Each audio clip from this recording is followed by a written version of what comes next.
in our post-election continuing coverage. One of the aspects of this last election that I think has gotten not nearly the kind of attention it should have has been the shift in voting among older Americans, or seniors as they're sometimes called. In years past, it's been almost a truism in politics that older voters are a reactionary force, that they vote against Democrats, that they vote against progressives, that they stand against the kinds of things most of us listening to this program would like to see done. I've even heard and seen activists suggest that life will be better when all the older people just die off, which frankly is something I take personally.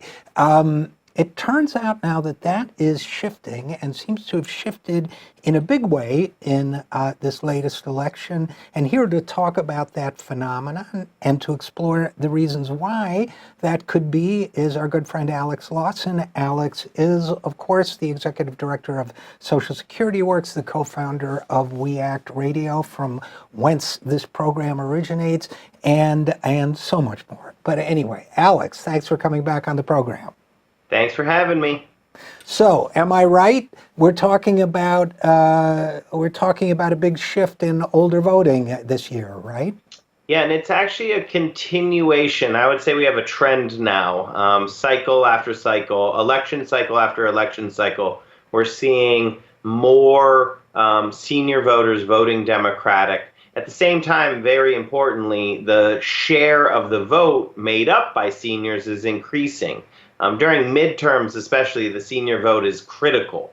As you kind of alluded to in the lead-in, even the word used to describe people who are older is actually is touchy. So if you say seniors, half of people hate you. If you say elderly, 100% hate you. If you say older, I think it's around 30% hate you, which is why I made up my own word, always voters, to describe this demographic. And it's based on the characteristic that they always vote every single time, from the school board election up to the presidential. They always vote. So that shift is incredibly meaningful. And I think what is driving it is an understanding that we're breaking through, especially to younger boomers, breaking through the Fox distortion effect on issues like prescription drug prices, on taking on pharma, on improving and expanding Medicare, on expanding Social Security, when the Republicans are literally coming to destroy these programs and putting pharma in charge of our health care. One of the weird political jujitsus that's happened with, you could call them always voters. I think they always ask for seconds at Thanksgiving dinner too. But one of the weird jujitsus with this has been this attempt to divide older voters from younger voters, particularly with cynical moves like saying, oh, well, older voters only care about themselves, and that's why you have to pitch to their issues. In all of the moves, for example, to cut Social Security, to cut Medicare, politicians have been tiptoeing around older voters and really aiming the bulk of their cuts and their destructive plans against younger voters, yet somehow pretending it's an older issue. If we're seeing a shift in the way these older voters, and I don't mind older because it's a relative term, right? I mean, a 7-year-old is older than a 5-year-old. If these older voters are shifting, isn't part of that because they're recognizing that the programs that benefit them should also be around for their kids and grandkids? Absolutely. And, I think that it's the oldest trick of tyrants forever. I mean, I think Herodotus points it out. It's so old that they try to foment division. They try to foment, in this case, a generational war between the young and the old, so that they can take away from the fact that, in fact, the young and the old should be in solidarity, standing together against the billionaires. It's not older Americans or the boomers who did anything. It's the billionaires who are attacking young, middle, and older Americans. They're picking all of our pockets. And it's exactly right. I go around the country and I talk about what are called senior issues: Social Security, Medicare, Medicaid, prescription drug prices. And there's a lot of our best activists. They're not fighting for their own benefits. In fact, as you point out, they're almost always carved out of the plans to destroy Social Security. They say, "Oh, don't worry about your benefits. We're just going to take your children and your grandchildren's benefits away." But guess what? People fight back against that, and they're some of our biggest activists on that front. I actually think there is a lot of there hasn't been speaking.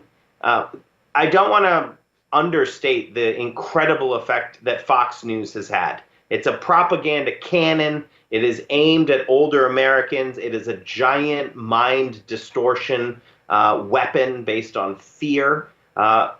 These issues of kitchen table economics and very like near and dear to people's heart issues, that's how we break through that fear cannon that is Fox News, day after day, being like, you're going to die from Ebola, ISIS, caravan, all wrapped into one.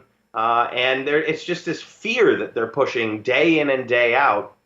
But when we focus on the issues that people care about, we win. And that 6-point shift is very significant. It still brings it up. Older voters still do vote more Republican than Democratic. It got almost even, around 49%.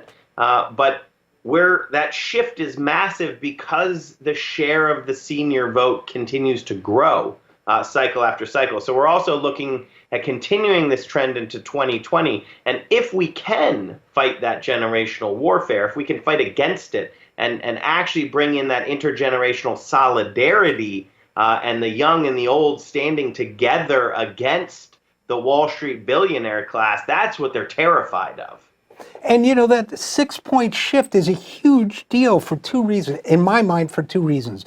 One, because when the trend is moving in your direction, you want to know what you're doing so that you can keep that trend moving. And two, with the older voters, or whatever you want to call them, being such a large part of the electorate, the more you can cut into the Republican majority, the more effective you're being. And I guess I would add a third reason, because my second reason has two subsets. But my third reason is that, we've had Democrats sign on to some things that weren't good for seniors or millennials, like the change CPI that was in one of President Obama's budgets and so on, unfortunately got removed. I think he was seeking a grand bargain at the time. But the more we can show Democrats that the path to victory is not by pandering to the billionaire class, but by standing up to them, even among what they thought were the most stalwart Republican voters, the more we can convince them to stand up for the right thing. I think that's exactly right. This really is the fact that politics is a pretty simple system, right? And people look at risk and reward. That's what politicians are looking at. And in this case, it is all reward. You stand up, you fight to expand Social Security, and you're talking, seniors are way into it, but so are millennials. We have polling to show, in fact, everyone's for it. We did a giant poll that tried to find as many demographic cuts as we could.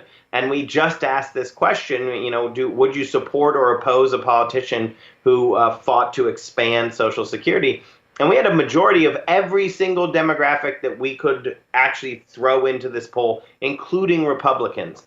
So on these issues like Social Security, like Medicare, like prescription drug prices and Medicaid, this is the exact way that you go in and, you're firing up your base, because progressives understand and love the idea of expanding Social Security, of improving and expanding Medicare to cover everybody, taking on pharma and lowering prescription drugs. But so does everyone else. And polling like this showing this steady shift in senior voters to the Democrats is exactly the evidence that we need. You know, we're still up against a lot of well-funded opposition from Wall Street and their consultant class who are out there telling Democrats like, whoa, don't tie yourself too much to any one proposal on Social Security or Medicare. You want to keep your options open there. Those consultants still exist, but it's becoming harder and harder for them to say that with a straight face. They have to just come in and say, you want Wall Street money, you can't say this. And our fight back is, well, Wall Street money does not vote, and there's not that many of them on Wall Street. The billionaire class is not that they don't number in the thousands even. It's a tiny group of people who control massive amounts of money, but that money doesn't vote. And so you want to win an election, you got to talk to the people about the issues that they care about. Yeah, I think that's absolutely right. And of course, the Democratic Party, too, in order to talk about those issues, has got to resist not only those consultants, but those so-called think tanks like Third Way and others who get their money from Wall Street and then use it to try to persuade everyone that the things that people want are either not doable or not wise, when we both know neither of those things. I think it's safe to say we both know neither of those things is true. Now, one of the things that progressives have been pushing back on in the narratives that have been spun since the election has been the fact that, a lot of people have been trying to say, the same people we were just talking about, well, this election shows that the old sort of corporate Democratic way is successful. Now, I think they've done a good job of pushing back against the narrative when it comes to Medicare for all. A lot of the new members of Congress and many of the old ones supported Medicare for all, but the same is true about expanding Social Security too, isn't it? I mean, don't we know that a lot of these winning candidates supported not just defending Social Security, but expanding it?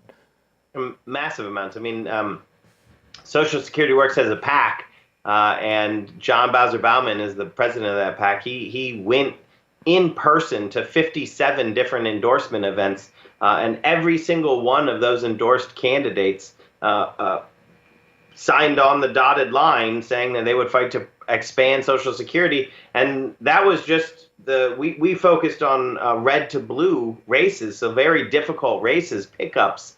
And when we cast the net wider, you're talking expanding Social Security is at this point a core Democratic issue. You have more than 85% of the Democrats in the House on bills to expand Social Security. Representative John Lawson from Connecticut is going to go around, and I think you're going to get the vast majority of the freshman class. I'm talking like 70, 80, 85% of the incoming freshmen who are going to be on a bill to to expand Social Security. So I mean, this is because of the work that we have done. Truth tellers like you, Richard, and your show. And we just systematically changed the landscape that these politicians were operating on. We didn't try to convince them to, we didn't say like you have to be a progressive champion. Progressive champions were there with us. We actually changed the landscape. So just a Democrat who sees themselves as just a run-of-the-mill Democrat is on board with expanding Social Security. That's where we've got to get Medicare for all, and we're on our way on that, improved Medicare for all. Part of it is explaining that the first thing we do is improve it. We add vision, we add dental, we add hearing, we get rid of out-of-pocket costs for people currently on Medicare and everyone else, and then we expand it to everybody. That's a part of our job, is to explain that so that they can't foment this generational war again, trying to pit folks currently on Medicare against Medicare for all, which is what we saw President Trump trying to do during the campaign. And I would just close by saying that for any Democrats who may wonder if Medicare for all is expanded Medicare for all, as it really is a good idea, they should just take note that Donald Trump did expend a lot of energy, along with members of his staff, trying to convince people it was a bad idea. And if you don't need any more proof than that, that should be plenty of proof that it's a good idea. If Trump doesn't like it, I'm for it. But it's also a damn good idea. And also, we are going to unfortunately have to leave it there. But Alex Lawson, Social Security Works, as always, great to talk to you. And thanks for coming on the program. Thanks for having me.